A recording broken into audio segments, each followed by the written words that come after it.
subject of rains, we have just heard that the weather in England, especially in Manchester, is particularly rainy. A couple of hours until the kickoff of the Champions League quarter-final second leg between Man City and Liverpool. This is a fixture that many are looking forward to. Ordinarily, they won't because Liverpool are 3 goals to the good. But this is Manchester City, an imperious side that during the season have done wonders, to put it mildly. They have an average of 2.8 goals per game, and it's not beyond them. Pep Guardiola's Manchester City are seeking a return to form after what has been a tough week. Defeat in the Manchester derby with the Premier League title on ice followed the club's mauling at Anfield in the UEFA Champions League quarter-final first leg. The citizens will run out at home in the second leg, looking to overturn a 3-0 deficit. Midfielder Fernandinho has called on the club's experienced players to stand up and be counted.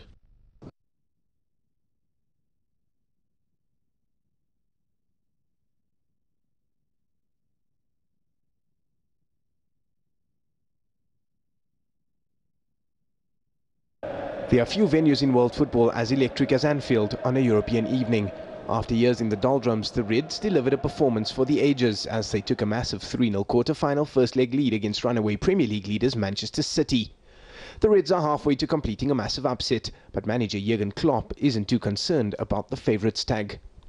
Starman Mohamed Salah's place in the squad for the game hangs in the balance after the Egyptian limped out of the first leg with a groin injury and subsequently missed the weekend's Merseyside derby. Recent history suggests overturning a 3-goal deficit will not be beyond City. In the team's previous meeting in Manchester last September, Pep Guardiola's side won the league game 5-0. With their backs to the wall, City will no doubt come out with all guns blazing, which could play into Liverpool's hands. Is it possible? That's the big question. In studio with me, Selwyn Saki. Selwyn, thank you for joining us. Guardiola is known for many things, including miracles, but even he will have at the back of his mind that this is probably too much.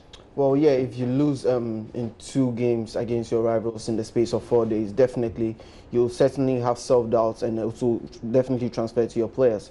But what he has to do as a big coach and experienced coach in this tournament in Champions League is to get himself back together and make sure that it reflects onto the field. And that's what his boys needs to do. And Fernandinho said it rightly that they, as the main big players, need to show confidence and for it to transfer to the other youngsters. On the side of Liverpool, they are also bringing in open-minded and hoping that to win the game. They know that definitely the last time they played at Etihad, they could win, but they keep on blaming the fact that Mane was sent off. That could be a possibility. We don't know. Today is a chance for them to prove that they can also do it at Etihad.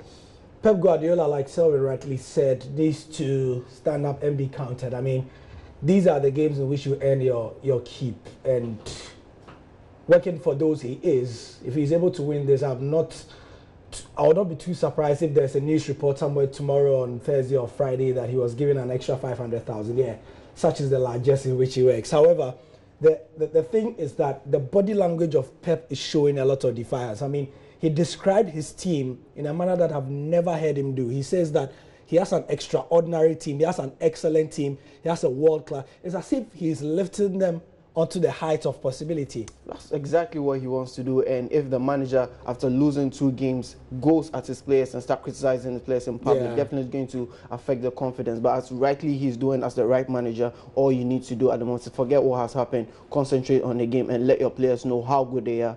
Fernandinho has played in Brazil, he's going to play in the World Cup. De Bruyne, Sané, Aguero, these are world-class players. Yeah. So he's letting them know what they have and what they have the ability to do. They have won trophies, big trophies in other places with their national teams and clubs, and these are the stages that show the class that you have. So if they want to be called in the history of football, these are the kind of games they have to win. Prediction for this game?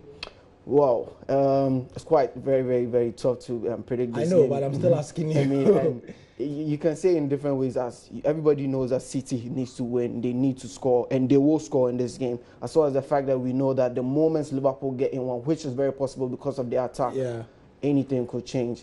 But I still keep on saying that Liverpool is going to take this game. Liverpool go through on every game. So what do we know before we move on to the next thing about Mohamed Salah? Is he playing? It's still a doubt, and they've not. They said that he trained with a team.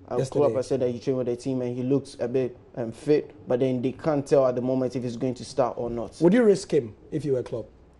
Yeah, I could risk him because it's worth it. It's worth to be in the semi-final of the Champions League for him to help his team to win this game. Right. I mean, you don't know what will happen. Maybe first half, just playing for the first half will be possible. Or as they packed up. Anyway, in the other game, that also looks a bit cut and dried. Like, you know, we said Liverpool are leading by 3-0. A part of a lot of people feels that it's more likely for Man City to come back and win this game than it is for Roma to do so against Barcelona. This one, Roma will be looking to defy the odds against the Blaugrana in the second leg tie as well.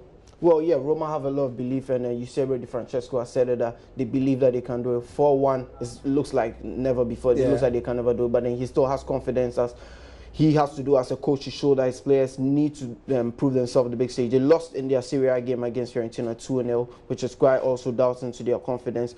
For Barcelona, on the other hand, winning, brushing against Leganes 3-1. Messi, Suarez, all of them on the big stage. They want to be in the final, and I don't think Roma have a chance in this. Let's take a look at a quick preview of this game. Roma have the proverbial mountain to climb if they are to reach the last four of the UEFA Champions League. A week ago in Barcelona, they were beaten 4-1 in the first leg of their quarter-final and need to keep a clean sheet and put at least 3 goals past the Spanish league leaders if they are to stay in Europe's premier club competition. To make matters worse, the Giallorossi are not exactly in top form domestically. A 1-1 draw at Bologna and a 2-0 home defeat by Fiorentina on Sunday saw them drop to 4th on the Serie A standings. And if that was not enough, Roma's record against Barcelona doesn't make easy reading. They may have earned a 1-1 draw the last time the teams played each other in the Italian capital, but Roma haven't beaten Barcelona since 2002, and in their last 4 meetings they have scored just 3 goals and conceded 14. Barcelona go to the Stadio Olimpico tonight with a commanding 4-1 lead in the bag after their first leg triumph over Roma in the quarter-finals of the Champions League. The Catalan Giants passed their Italian counterparts at the new camp last week, helped on their way by a pair of own goals from Eusebio Di Francesco's side. It means the hosts will need a minimum of 3 goals at the Stadio Olimpico to stand a chance of progression. Roma have kept a clean sheet in 5 of their last 6 Champions League home games, winning the last 3 in a row. However, those stats go out the window when you face the likes of Luis Suarez, Ousmane Dembele and Lionel Messi. Barca remain confident of progressing as long as they maintain their game plan, according to Valverde. While Roma are 4th on the Serie A log, Barca are coasting to the title, helped greatly, or maybe not so much, by Lionel Messi's hat-trick at the weekend. So these are the fixtures we have for you in the Champions League, and just a reminder, tomorrow there's Real Madrid leading 3-0 on aggregate against Juventus. That'll be at the Bernabeu. Bayern also lead, going to the Allianz Arena 2-1 against Sevilla. But today, it's an English affair and one Italian big team and a Spanish giant. Don't forget that we have Champions League commentary on radio if you are in the vicinity. I mean, we had calls from most of you, many of you from around the country through Joy FM's affiliates. The build-up begins at 6:30 on radio, and here in the studios of our television, we will be giving you updates at 8:30 as well. So stay with us. Selwyn, thank you for your time. And we'll also be back for the football show at 10:30 to show you the highlights. I'm Gary Al Smith.